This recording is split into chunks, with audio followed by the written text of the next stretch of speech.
Eu me chamo Fraida Fresno, mas todo mundo me chama de Fanny. Então vamos continuar a ser Fanny.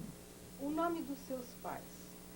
O meu pai se chamava Mayer Getli Sherman e a minha mãe se chamava Ruklalaya.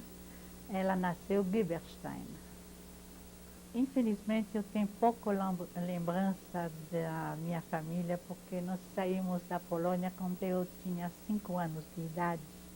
Então tenho relativamente poucas lembranças. As lembranças que eu tenho da primeira infância são geralmente ligadas a terror, a medo. Eu acho que o medo que marca mais a primeira infância. São ligados, por exemplo, ao dia que a gente saiu da Polônia. Eu guardei a lembrança muito nítida. Eu sei que eu tinha 5 anos, porque nós saímos na época da exposição colonial, que era em 1931. E a minha mãe, então, nos botou dentro do trem, a minha irmã e eu. Ela tinha 3 anos e meio e eu 5. Eu já era a responsável e ela desceu para se despedir da família, infelizmente, que ela sabia que ela não ia rever tão cedo.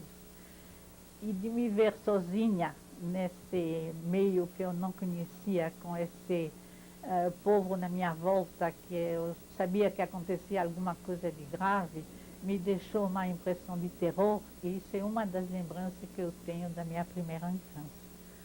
A gente saiu da Polônia porque a situação econômica era péssima, porque os pogroms, eu não cheguei a ter lembrança de nenhuma, mas eu ouvi falar muito, e especialmente os problemas econômicos. Meu pai era um artesão alfaiate, que trabalhava muito bem, era modelista, fazia modelos, é por isso que Paris era a cidade da qual ele sonhava e onde ele queria ir. Eu tenho 2 irmãs, uma nasceu bem mais tarde, ela tem 12 anos menos do que eu, e aquela que eu estava me referindo, que nasceu na Polônia, é a Fernando Felax, que a gente chama ela de Fela hoje em dia, mas o nome judeu dela é Faigole. A senhora também tem um nome judaico? Não, Fraida acho que é um nome judaico mesmo, não tem outro. E a sua outra irmã, qual é o nome dela? Germaine. Nós chegamos em Paris, numa situação também que não era nada brilhante, em 31, a gente não era miserável, não era pobre, mas era difícil, tinha que procurar trabalho e trabalhar duro. Meus 2 pais trabalhavam, a minha mãe também trabalhava. O que sua mãe fazia? A minha mãe vendia o que o meu pai fabricava. E ela era um manequim. Ela tinha um corpo bonito, era alta. Então, o meu pai dizia que quando uma cliente vinha, era só pegar o que ele estava fazendo e mandar ela vestir, que era vendido. Então, é isso que ela fazia. Vocês tinham conhecidos aguardando vocês, além Não. do pai? Conheciam Não. alguém? Não, nós não conhecíamos ninguém. Mas meus pais eram corajosos. As minhas lembranças de pré-adolescência, de infância, é que nunca me faltou comida, nunca faltou calor humano, nunca faltou amor. O que eu lembro é de calor humano e barulho de máquina de costura. São as 2 coisas que eu lembro da minha infância. De que forma esse calor humano se manifestou? É uma coisa difícil de explicar, é um estado de alma. Eu estou traduzindo um pouco de francês porque a minha língua materna é francesa. En état d'âme é uma coisa que eu não sei exatamente como se traduz em português. É alguma coisa que a gente sente mais do que pode explicar. É uma confiança nos pais, uma confiança que nada vai poder lhe acontecer porque eles estão lá. E enquanto eles estiver lá, você está protegido, você está guardada, você está segura. Esse sentimento de segurança eu tive até a guerra. A partir da guerra foi um choque terrível, porque do dia para o outro tudo desmoronou. Vocês comemoravam alguma festa judaica, alguma coisa? Não, um pouco Páscoa. Quer dizer, a gente sabia que era Páscoa e fazia uma festa, mas a gente não comia kosher, não praticava, realmente não praticava.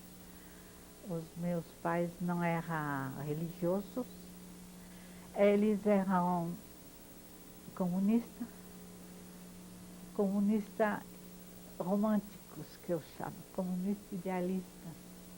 Não comunista, não sei se isso é comunista marxista ou que linha de comunismo é isso. Eu sei que é comunismo de coração, comunismo que achava que todos os homens são iguais, que todos os homens, que eles nasçam ricos, que nascem pobres, merecem todos ter educação, ter saúde, ter tudo na vida. E isso era a ideologia deles. Infelizmente, eles levaram, especialmente a minha mãe, levou na cabeça, mas isso aconteceu com muitos comunistas daquele tempo.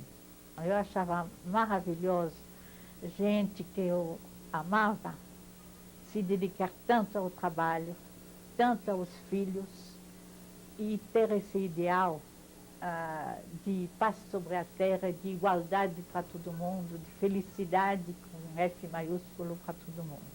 É isso que eles chamavam de comunismo. O que isso tinha a ver realmente com o comunismo, isso é outros 500 que eu não saberia discutir. Os seus pais trocavam cartas com os parentes que ficaram na Polônia? Muito pouco, muito pouco. E eles não reclamavam de sentir falta dos parentes? Não Eles chamaram ninguém para a França? Eles sentiam falta, eu ouvia eles falar muitas vezes, eu ouvia eles pedir, eu gostaria, eu ouvi falar que um fulano veio da Polônia, eu gostaria de saber o que aconteceu lá, porque já ouvia-se boatos de pogroms maiores, de guerra, não guerra declarada, mas já barulhos, boatos que a guerra ia ser declarada. E eles estavam preocupados, realmente preocupados. Mas nada que realmente me guardei na lembrança.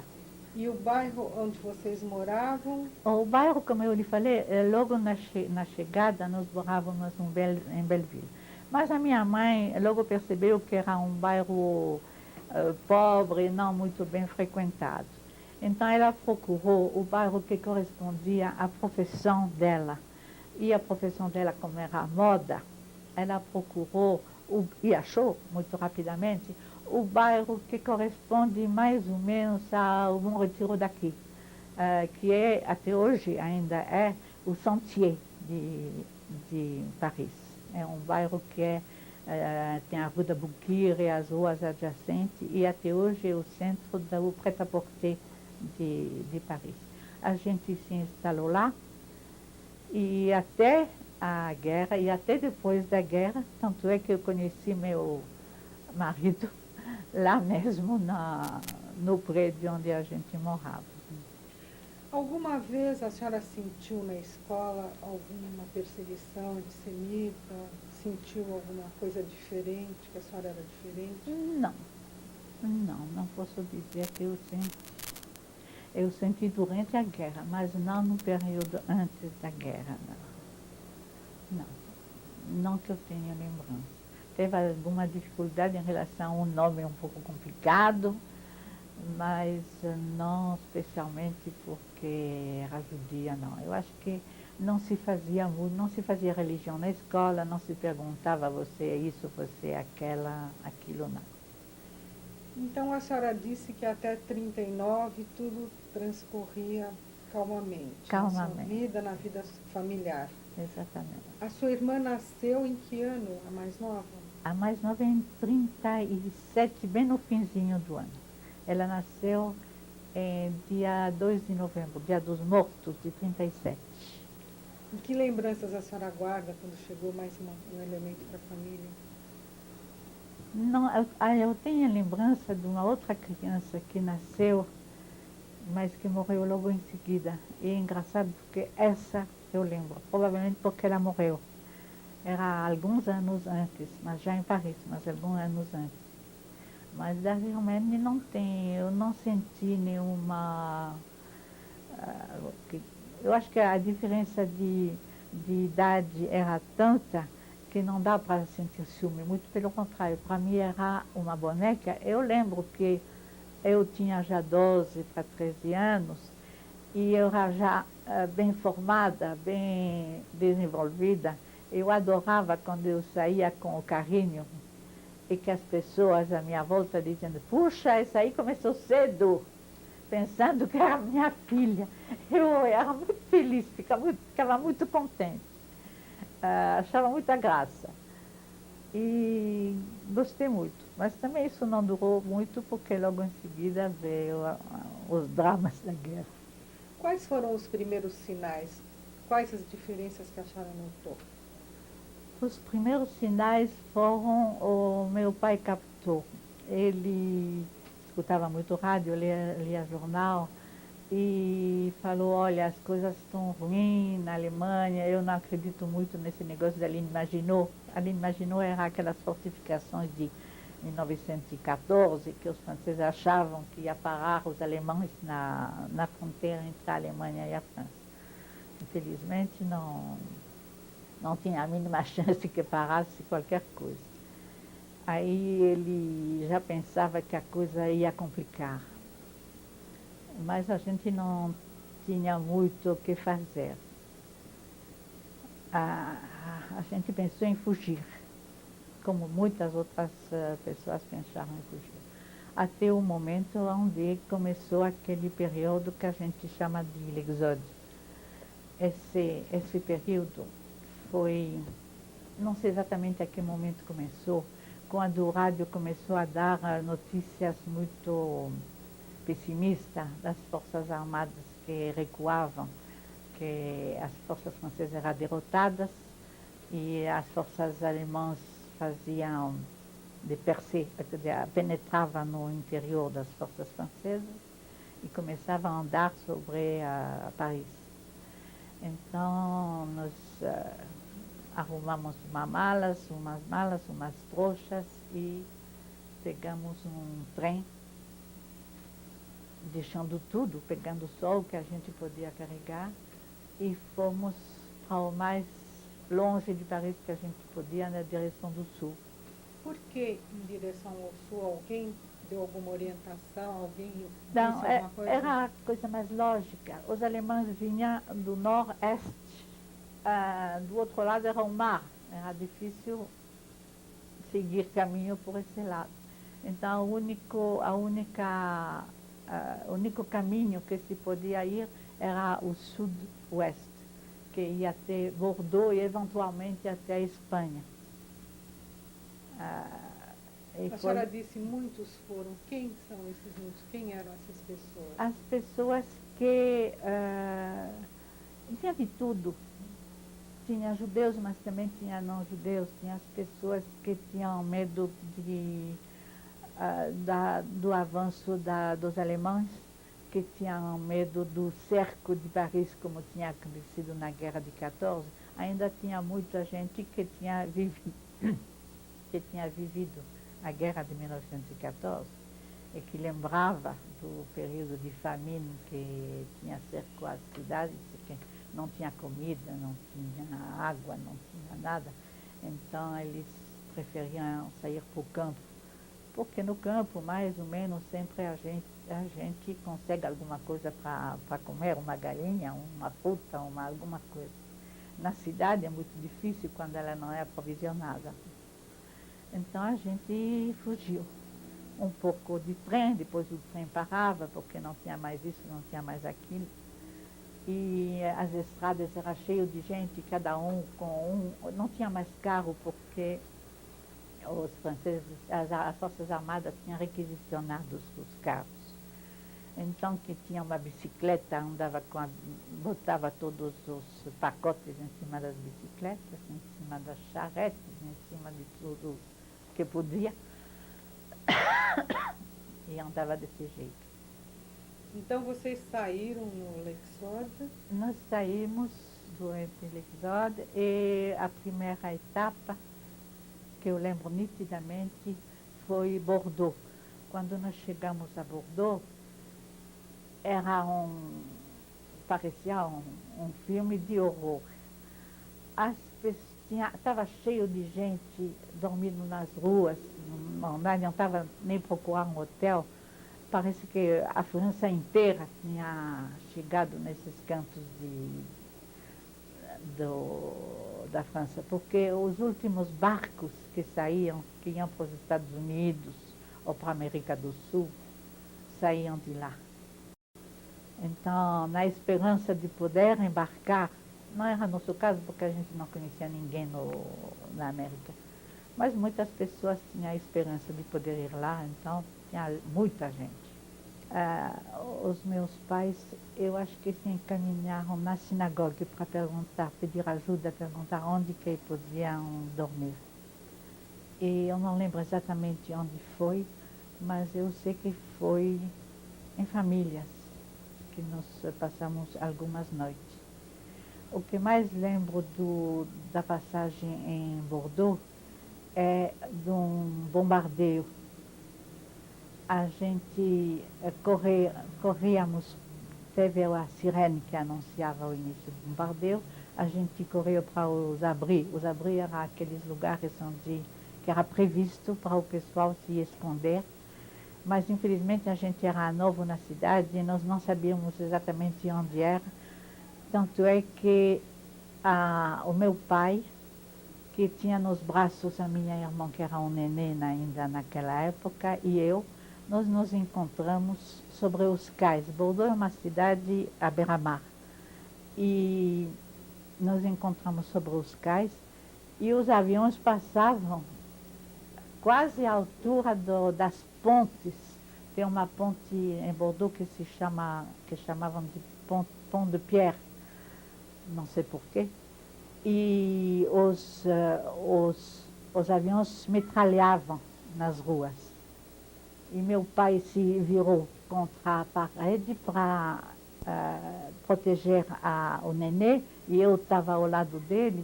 E quando passou o avião, a gente viu que ao lado tinha os buracos de metralhador. Graças a Deus, nenhum de nós foi ferido.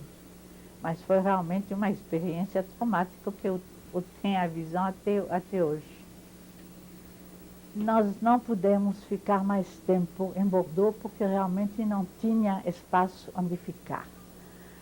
E não sei porque, como nós fomos encaminhados de Bordeaux, eu acredito que sim, porque naquela época se falava já da separação da França em duas zonas, a zona livre e a zona ocupada. E, infelizmente, Bordeaux ia se achar na zona ocupada pelos alemães, que os alemães faziam questão de ter todo o beira-mar. Então, a gente tinha que fugir dessa zona e ir mais para o interior das terras. Quanto e tempo lá, vocês ficaram em Bordeaux? não sei dizer exatamente, não muito tempo, mas eu não sei, não lembro exatamente. Eu lembro de uma passagem numa cidadezinha pequena que se chama Montauban, onde tentei seguir umas aulas numa escola comunal, mas já naquela época a escola era deixada por trás, porque um pouco lá, um pouco ali, não tinha mais condição de estudar. Então, finalmente, nós abutimos em Saint-Étienne. Já era inverno? Aí já era início de inverno. Então devia ser mês de novembro? Exatamente. Em Saint-Étienne nós ficamos 2 anos. Aonde? Em Saint-Étienne, num apartamentozinho. Aí organizamos uma vida mais normal. Era zona livre, a vida não era fácil, tinha aquelas restrições de carta de alimentação, carta disso, carta daquele, tinha que ir na prefeitura. Mas era zona livre, a gente se sentia mais ou menos protegido ainda. E dava, inclusive, para ir para a escola. Então, aí minha irmã, a Fela e eu, nós entramos no liceu de Saint-Étienne. Nós ficamos lá 2 anos. Tem algum tipo de vida religiosa? Não, nenhuma vida religiosa. Como eu lhe falei, meus pais não eram religiosos. E nem eram lembrados as festas judaicas, nada? Não, só o Yom Kippur, mais ou menos, e a Páscoa. Mas também muito superficialmente, não de uma forma profunda, realmente. Mas isso não impedia que eles sabiam que eram judeus, não ia negar, não ia dizer que não era, eles sabiam. Para eles ser judeus não era uma religião, era um etadam, era uma identidade. Além de uma religião, era mais do que uma religião, era uma identidade, uma raça. Chegamos a um momento a ter galinha dentro de casa, porque a minha mãe achava que ovos frescos era muito importante, então, como era muito difícil, ela comprou umas galinhas. Era um horror, porque fede. Não sei se tem uma coisa que fede mais do que galinha dentro de casa. E também ela era uma mulher muito corajosa. Ela passava a linha de demarcação. A linha de demarcação era a parte que separava a zona alemã da zona, para buscar outros judeus que tinham ficado lá e que queria passar, mas não tinha condição, tinha medo. E ela ajudava a passar. Ela já tinha feito isso, ela tinha alguns conhecimentos, então ela fazia isso. Ela fazia isso por ajudar e também por dinheiro, porque ela precisava ganhar a vida. A senhora sentia algum medo? Nos primeiros tempos, não. Começamos a sentir medo quando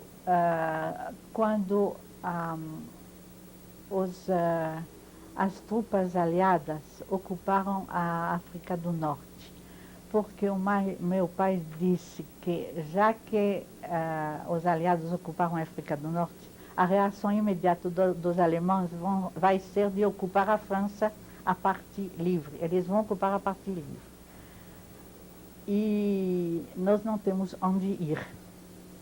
Não tinha mais onde ir. As fronteiras eram fechadas. Não se podia entrar na Suíça, não se podia ir para a Espanha. A gente não tinha passaporte e não se podia ir em lugar nenhum. E eles começavam a exigir de ir na prefeitura para fazer um recenseamento, para utilizar a estrela amarela. O meu pai não quis. Ele disse, não, nós não vamos nos registrar, nós vamos usar isso. A gente vai tentar se perder no meio das pessoas. Naquele momento a gente começou realmente a viver no medo. Durante um certo tempo, aparentemente não aconteceu nada. Mas depois a gente soube, na escola a gente tinha uma professora que, por sorte nossa, tinha uma irmã que trabalhava na prefeitura. Eram 2 irmãs solteironas. O nome dela, eu lembro, era Mademoiselle Heurtier. Essas 2 moças, uma era professora de escola, a outra trabalhava na prefeitura. Uma delas, elas conheciam a gente, como nós éramos alunas dela, e com um nome como Jetli Sherban, é fácil de reconhecer. E um dia, a irmã que trabalhava na prefeitura viu o nosso nome nas listas que passavam na mão delas para ser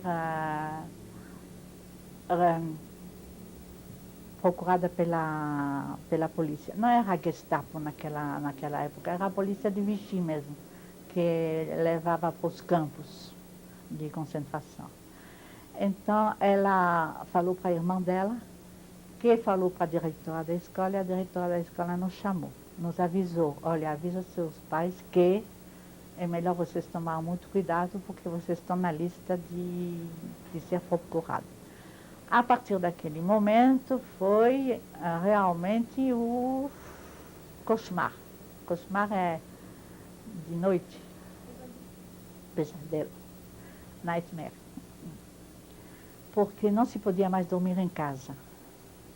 E com pai e mãe, duas adolescentes, eu já grandinha, e uma criancinha de colo ainda, não saberam onde dormir, que não adiantava ir dormir numa casa de outro judeu, que não se sabia onde eles iam bater. Nós não conhecíamos ninguém. Então a gente ia uma vez na casa de a professora nos indicou, vai passar a noite lá, mas a gente estava com medo de ir muitas vezes na mesma, também era desagradável, porque a gente põe em risco a pessoa. Nós passamos muitas noites dentro de igrejas.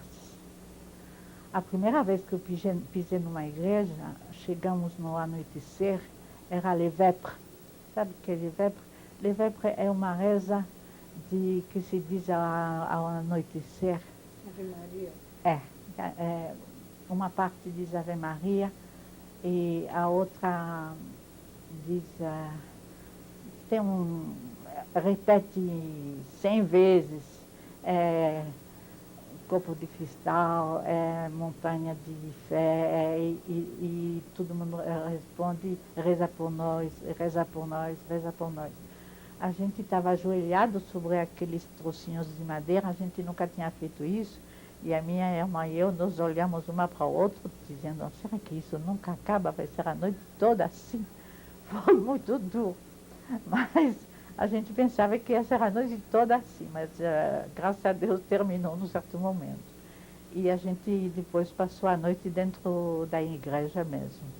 De manhã cedo, os meus pais, não sei onde que eles passavam a noite, às vezes sobre um banco, às vezes dentro de um Porsche, dentro de uma porta de prédio. E passava de manhã nos pegar, e aí a gente passava discretamente na porta da rua, na frente da porta da nossa casa, mas do outro lado da rua, para ver se não tinha nenhum carro de polícia, nem nada, e só entrava na casa quando a gente viu que estava tudo calmo. Aí a gente entrava.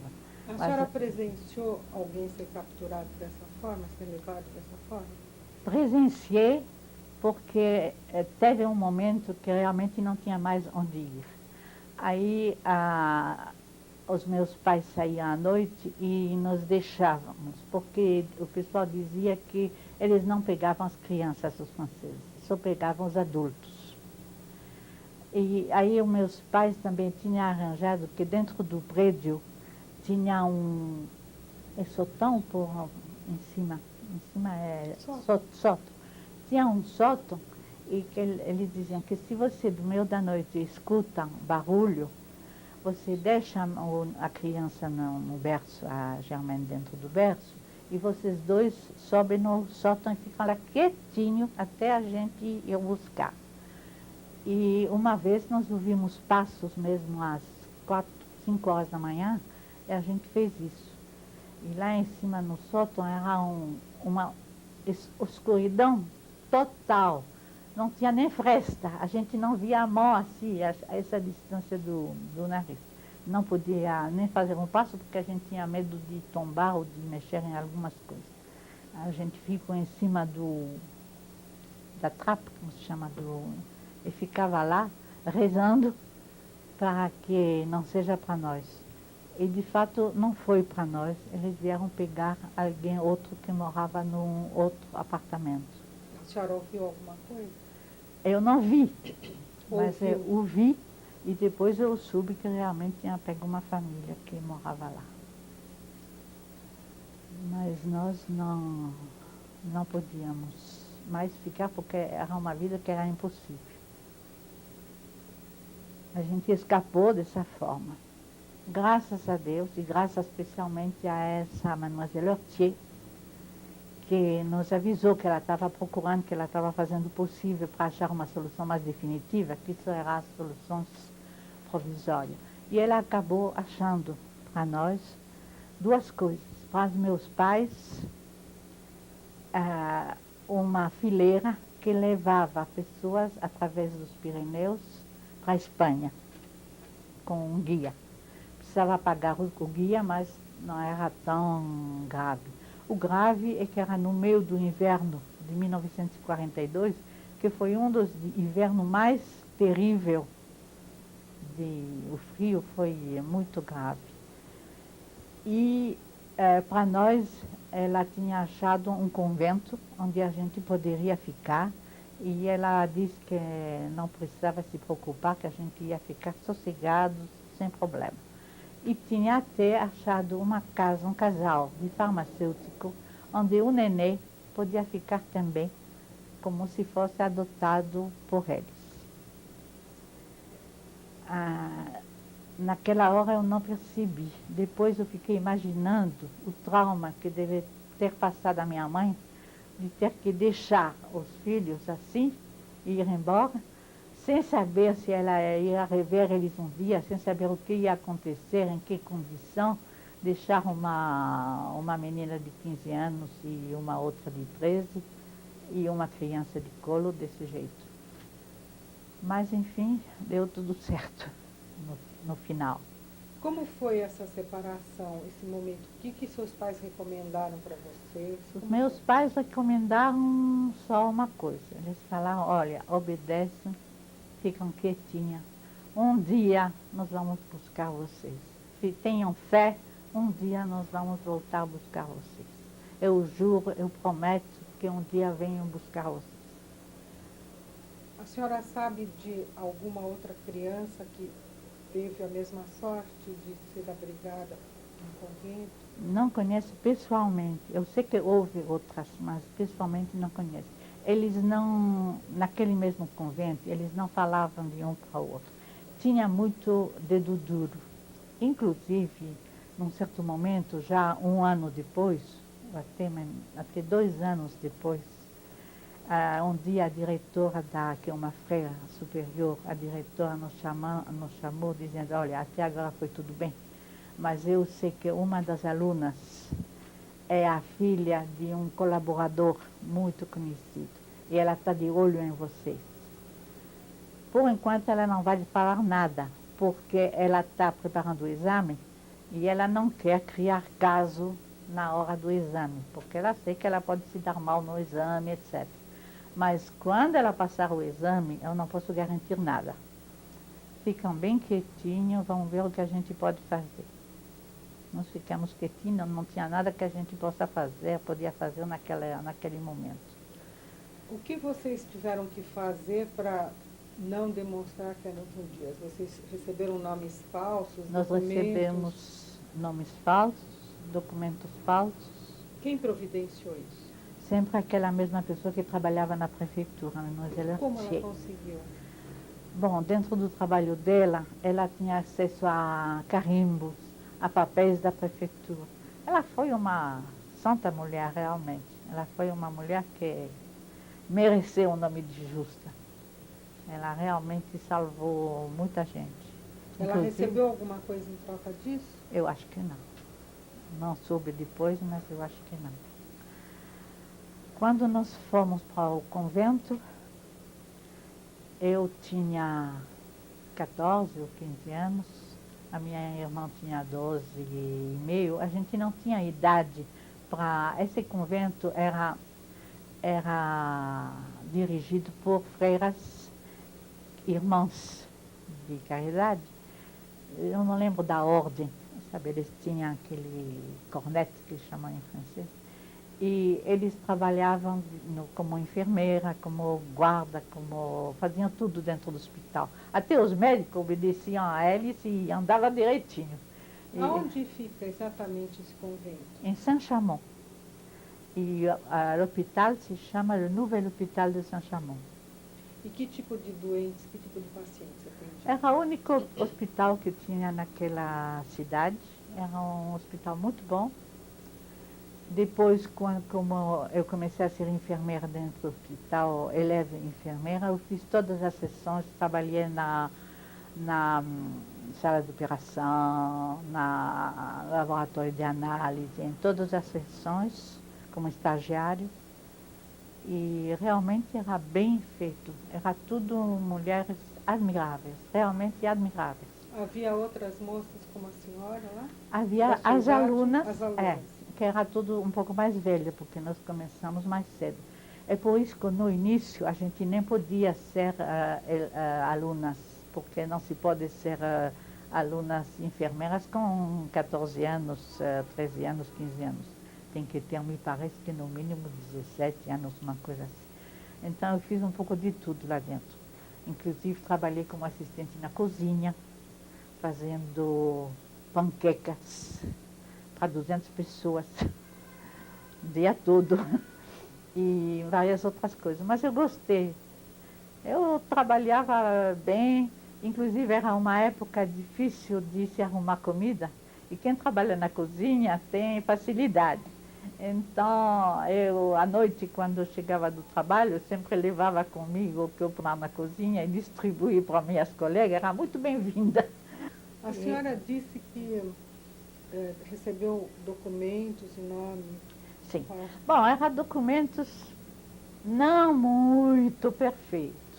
Eu acho que se realmente um alemão tinha pego isso na mão, muito longe isso não ia. Mas como a gente nunca saía do convento, onde a gente dormia era pegado ao hospital. A gente saía do convento, entrava no hospital, saía do hospital e entrava no convento.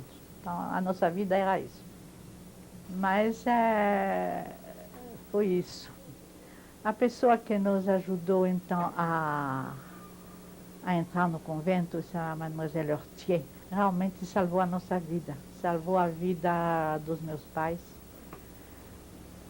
que conseguiram passar os Pirineus em pleno inverno. Eles me contaram depois, foi muito difícil. Eles foram abandonados no meio do caminho pelo guia. Isso acontece várias vezes. Eles chegaram a um certo ponto, falaram para ele, ó, esse lado aí é Espanha, se viram. E eles tiveram que se virar.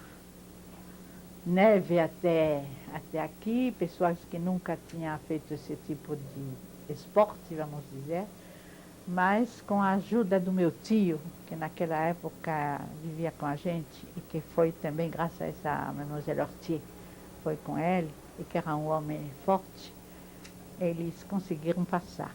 Quem é esse tio que a senhora não mencionou antes? Esse tio é o irmão mais velho da minha mãe. Ele se chama Lazar. E ele, infelizmente, morreu na guerra. Ele era casado e tinha uma única filha, Ginette, e ele cismou que se ele se engajasse nas forças francesas livres, ele ia conseguir a naturalização. E ele queria, porque queria que a sua filha fosse francesa. Então ele entrou nas Forças Armadas Francesas, acho que na Legião Estrangeira, mas não estou muito certa. Mas ele foi morto durante a guerra.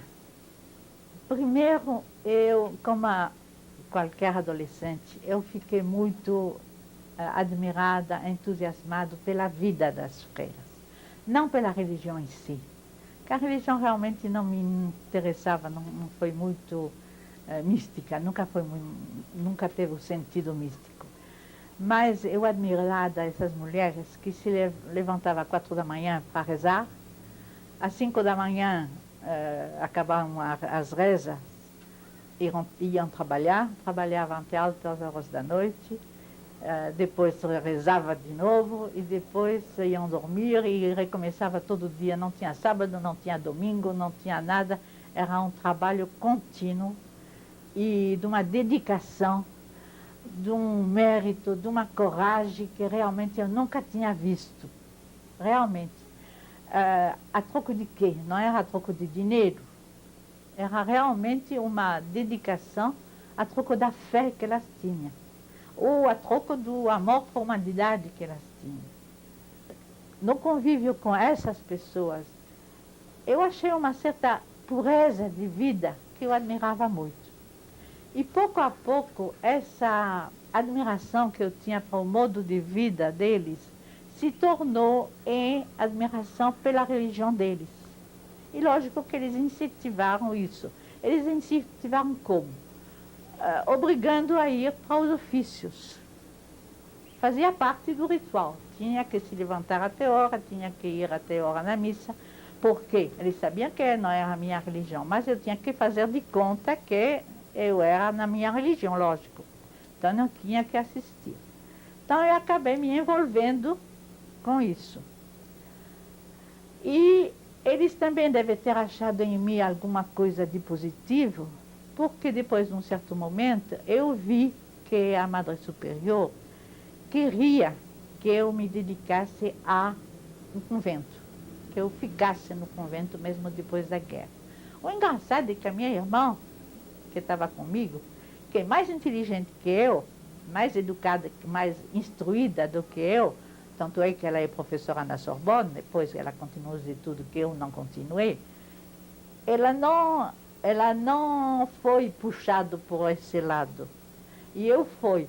Provavelmente por um tipo de natureza mais plácida, mais, sei lá, todo mundo tem o seu lado negativo e o seu lado positivo. Bom, tanto é que então eu comecei a me pegar à religião católica. Fui batizada e fiz a primeira comunhão. E isso me fez depois pensar muito.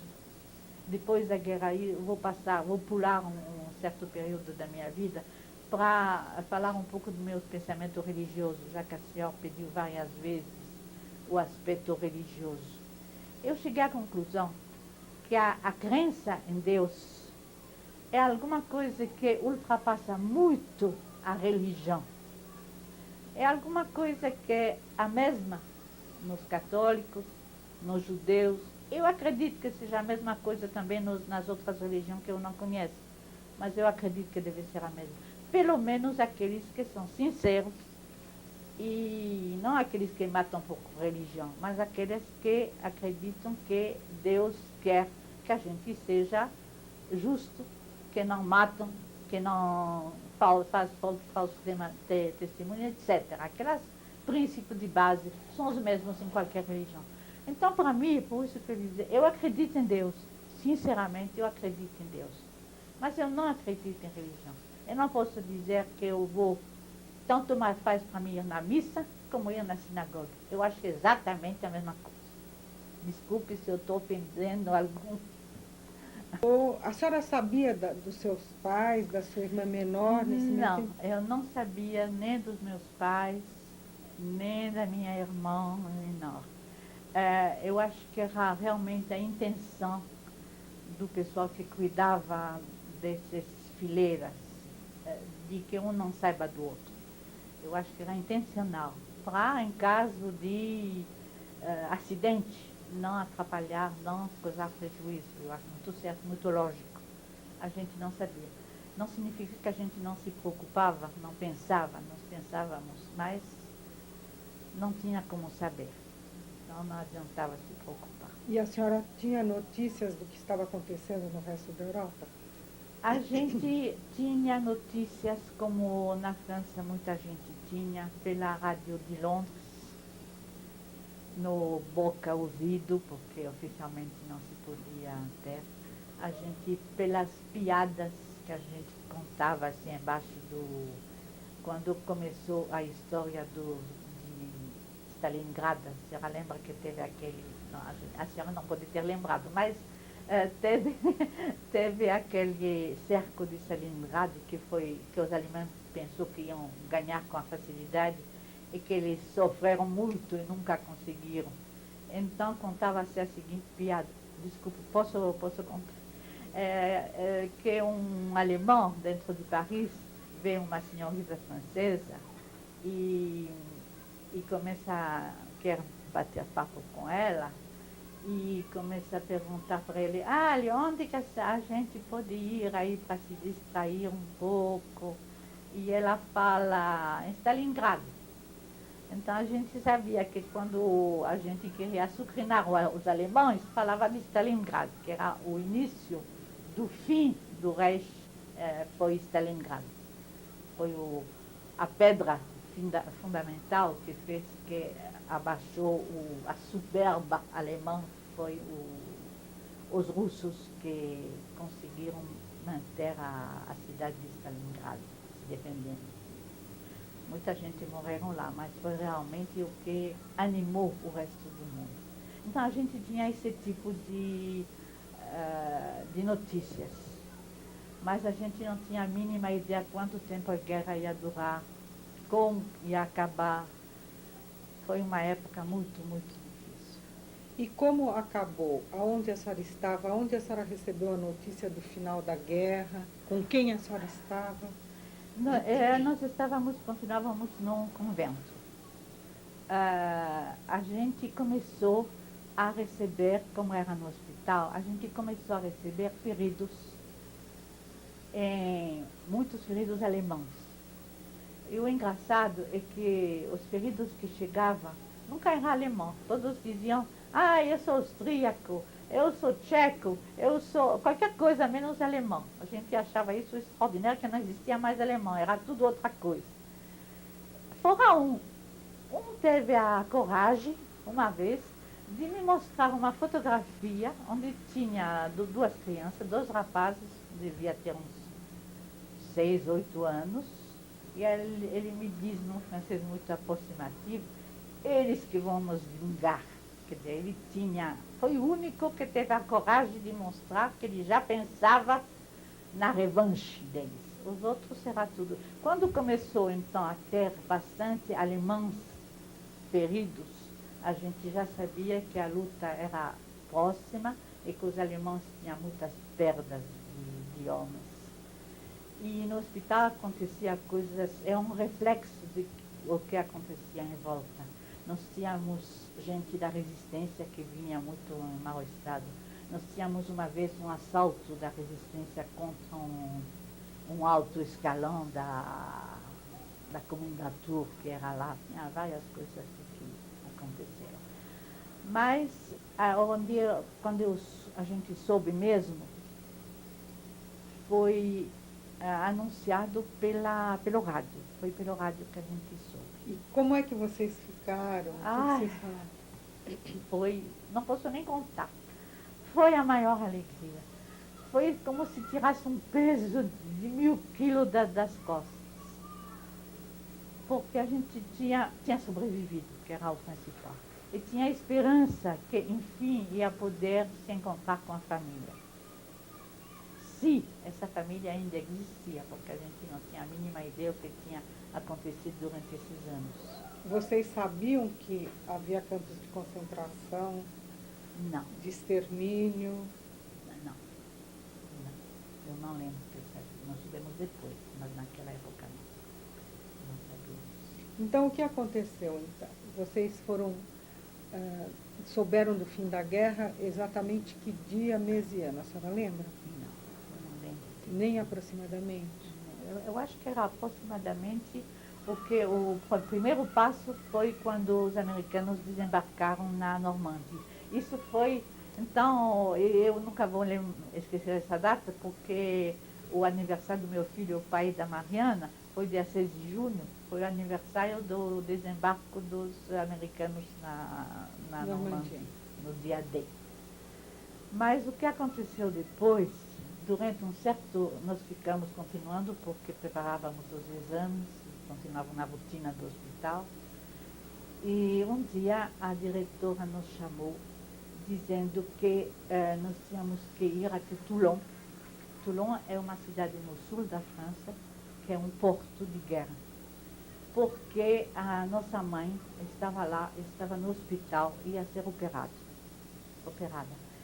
Então, a gente caiu do céu, a gente nem sabia. Bom, primeiro ela estava viva, mas não sabia o que tinha acontecido. Naquela época não se podia viajar, tinha que ter um Ausweis, um tipo de permisso de viagem que era válido para 200 quilômetros. Então, cada 200 quilômetros você tinha que parar, pedir um outro, que era dado pelo pessoal da militar, e para mais 200 quilômetros, etc. Era muito rigoroso, porque era a época onde eles procuraram alemães fugitivos, os espiões fugitivos, colaboradores, era a época da, não sei como se chama, da epuração também, tinha muitos pertúrbios naquela época. Então nós fomos para lá. Eles nos deram um endereço em Toulon, fui com a minha irmã para lá. Eles nos deram um endereço em Toulon, que é a casa, em cada país, em cada cidadezinho na França, tem uma organização que se chama la Casa da Jeune Fille, Proteção da Jeune Fille, que é uma associação que protege as moças. É de origem católica, mas não é forçosamente só para católicos. Ela toma conta de moças que precisam. Ela dá alojamento, dá comida, ajuda a achar trabalho, esse tipo de coisa. Acho que ainda existe. Então nós fomos para lá. Nós chegamos em Toulon, era ao anoitecer. Eu lembro, Toulon é uma cidade que foi 80% destruída. Como era uma cidade militar, era um port militar, Toulon, a toda a frota se afundou em Toulon, ela se sabotou em Toulon durante a guerra. E ela foi muito bombardeada. Não sei se foi bombardeado pelos alemães ou pelos americanos, os ingleses, acho que pelos dois. Não sobrava pedra sobre pedra em Toulon. Era realmente mais ou menos que nem Berlim depois da guerra.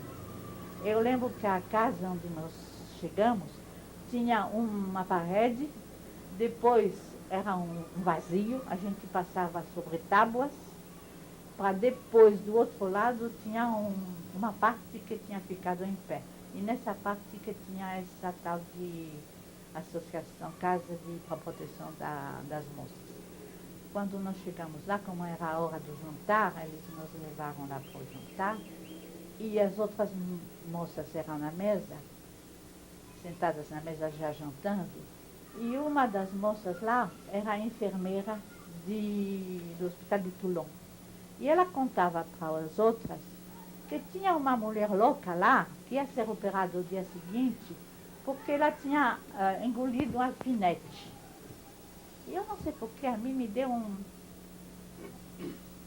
tipo de ansiedade. Não sei se é pressentimento, se é porque ela falou, sei lá, não sei porquê.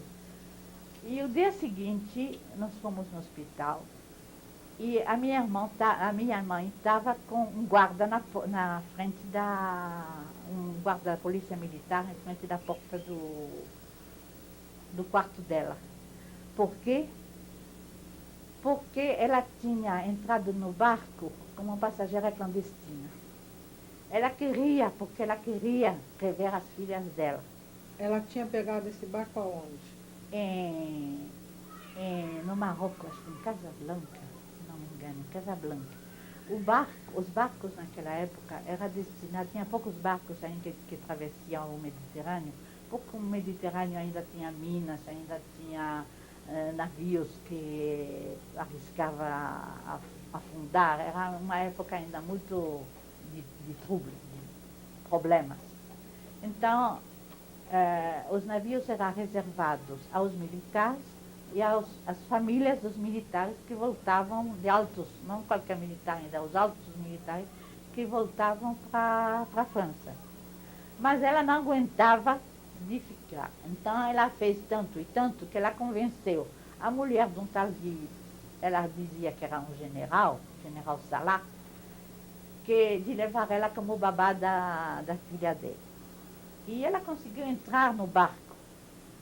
E ficou lá no barco durante a travessia sem problema. Mas na descida, ela foi presa. E ela diz, bom, ela não se importava muito, porque ela já estava em terra francesa, então ela falou, tudo bem, estou perto das minhas filhas, nem que esteja na cadeia, tudo bem. Só que as leis marítimas dizem que quando tem um passageiro clandestino, ele tem que ser em prisão no próprio barco e tem que voltar para o porto de embarque, então logo o próprio barco volta. Aí foi a catástrofe, porque ela não queria de jeito nenhum. Então ela suplicou, chorou, mas não tinha nada o que fazer. Era lei marítima, não tinha o que fazer. Então ela disse, e se eu ficar doente? Tem médico a bordo, não adianta ficar doente. Só se você estivesse precisando de uma operação.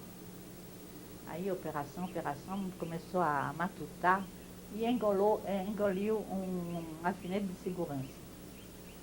Só que a primeira vez ela engoliu esse alfinete fechado.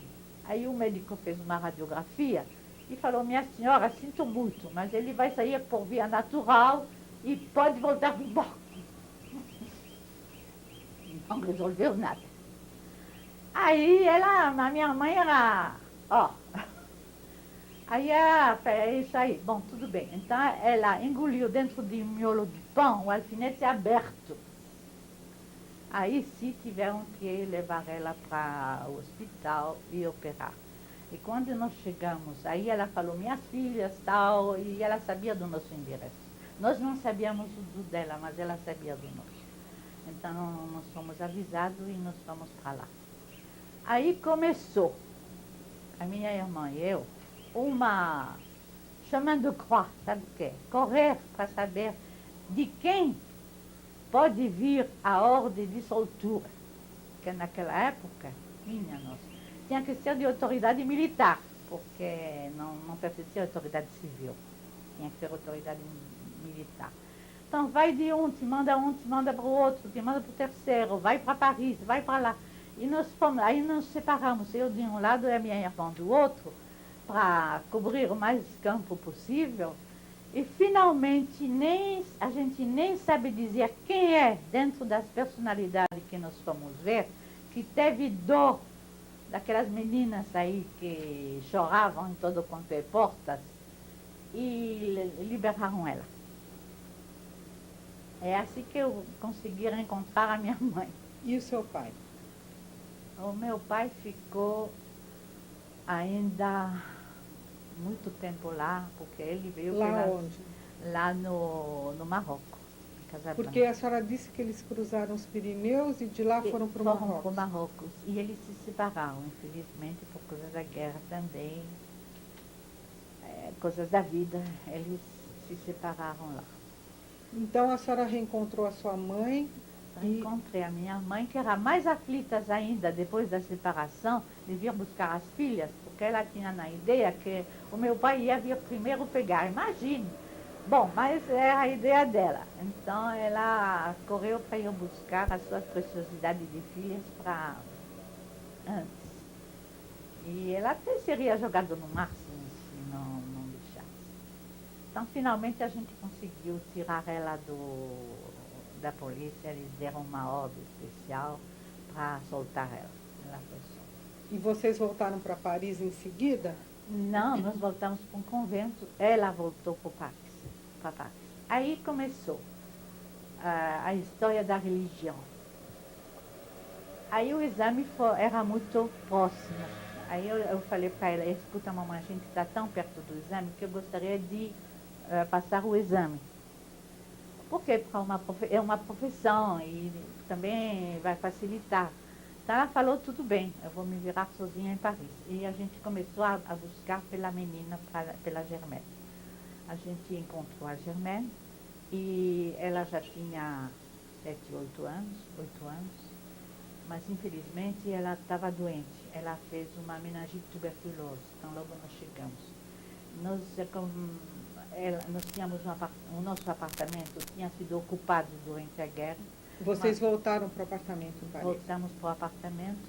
Ela conseguiu, ameaçando o proprietário do apartamento, que tinha muitos franceses naquela época, tinham mais ou menos colaborado com os alemães, então eles não gostavam muito com uma judiazinha aí venha abrir a boca no trombone.